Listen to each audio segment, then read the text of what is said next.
Welcome back to the Taiwan Outlook. I'm your host, Wu Ruiguo. In this segment, we will continue our conversation with Ms. Rosanna Chen and Mr. Richard Lee, and we're going to talk to them about their experiences at different campuses in the U.S. The two of you spent just about 2 months in the U.S., one at Harvard, one at UC Berkeley. And can you share with us the experience, not just in the classroom, but overall, the campus life, the city itself? The city of Berkeley is very different from the university. And same with you. The city of Cambridge is also very different from Harvard University. Can you share with us the total experience that you experienced this time while you were in the U.S.? Maybe we can start off with Richard first. Sure. As what I just said, Boston is really, the openness is really, it's really impressive. But at the same time, it is also a cultural and historic old city. So yeah, and it's also a very, important sports town. Yeah, right. Did you go to the Red Sox game? Oh yeah. You did. You're really a Red great. Sox fan? Actually no, but I like the atmosphere there. Okay. So we went to the Fenway Park. Yeah. Okay, good. Right. Well, continue. Go ahead. Okay. Because as I know, there are a lot of schools there in Boston, so I think that is the reason why there are continuously energy just injected into this city, and it's a beautiful city, and at the same time, it also are willing to accept new things. Mm-hmm. So yeah, I think I really like it a lot. In addition to Harvard, there are BU, Boston University, Boston College, and UMass close by in the greater Boston area. Yeah. Did you visit all of them while you were there? Yeah, we bought a monthly pass, and so we can just travel around anywhere I want. And good. Yeah, so after we went to we went to take the dock tour, which is a boat. At the same time, it can drive on the street. So. Of course. So it's a perfect way to just take the sightseeing over the city, yes. And at the same time, at the end of the tour, they would drive the boat into the river, so you can experience. Yeah, yes. Right, Charles River. Yeah, that was a very interesting experience. Okay. Yeah. And also the fact is, Boston in the summertime is probably very close to Taiwan in terms of climate. It's a little hot and humid, maybe not as much as Taipei. But the fact of the matter is still, closer than what San Francisco Bay Area is, because, I don't know if he actually said this, but people often say that the famous author, Mark Twain once said, the coldest winter that he spent was the summer in San Francisco. This time when you were there, it's the summer months in the Bay Area. And I spent a number of years in the Bay Area. It's very pleasant for me, who grew up in the San Francisco area. It's very, temperatures in the 60s, Fahrenheit, and then the always, light breeze, and it's very comfortable. The humidity is very low. Was that an adjustment for you in terms of climate change? Yeah, I saw people wearing short sleeves on the street and T-shirt, even mini skirts. So I thought, maybe I can do that too. Okay. But after I did that, I felt so cold because the wind. Yeah, of course. Blowing. It gets down to the 50s at night, so it was quite chilly. You may need a jacket or sweater when you go up. Yeah. Right? You have to be prepared. Okay. And you mentioned to me before the taping started that you live off campus. And how did you like, living in the city of Berkeley? It's not one of the safest places in the world. It's something that especially for a female student, it is something that you need to be extra careful. Yeah, but actually I quite like the atmosphere there because I feel like it's a liberation of spirit. Because you just mentioned a free movement. A free speech. Yeah, free speech movement happened in Berkeley, and I felt people there, they all. They can freely be themselves. Like you can see people wearing very different costumes or clothes on the street, or even when they go to classes.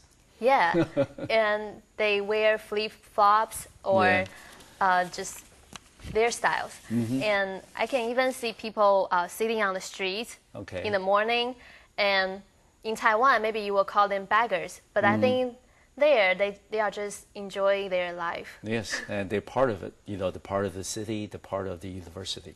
And you said there were 4 of you at the program at Berkeley. The 4 of you pretty much, stick together, or did you guys branch out and participated in other extracurricular activities? Actually, aside from class time, we enjoy many different kinds of extracurricular activities. For example? For example, I went to YWCA to take ballet dance classes good for you. once a week. Yes, good. Because I want to see what's the atmosphere in their dance classrooms. Good. And I found them to be very confident in their bodies and their movements. And their expression. Yeah, even though the teacher's ballet is actually quite huge. Oh, really? But she seems to enjoy herself a lot. So gradually I became more confident in myself too. Good. And other than belly dancing, what else? I also joined a volunteer activity in senior center. Good for you. To teach some elder people Chinese. Okay. Yes, and I gave them a class with a little blackboard. Okay. And I think from this experience, I felt proud for our culture and our writing systems. Okay. Also, I felt the energy of elder people. They can always learn and improve. Did you travel to other parts of the Bay Area or some place like Napa Valley for wine tasting and things? Yeah. You did. And where else did you go? Did you go to Berkeley's cross Bay rival, Stanford University? Oh, yeah. I took a visit there, and although that's not far from Berkeley, about 40 minutes by car. Yes. Yeah, but the atmosphere is totally different. You will.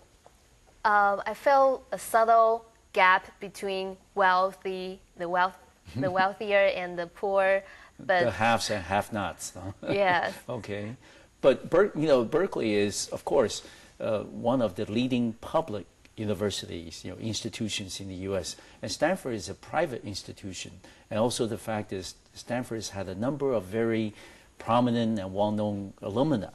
The graduating from the university, including people like, Bill Gates. He didn't graduate, but he attended, Stanford University. And Stanford is so close to Silicon Valley, the birthplace of high tech, around the world. So it is very different, the 2 campuses.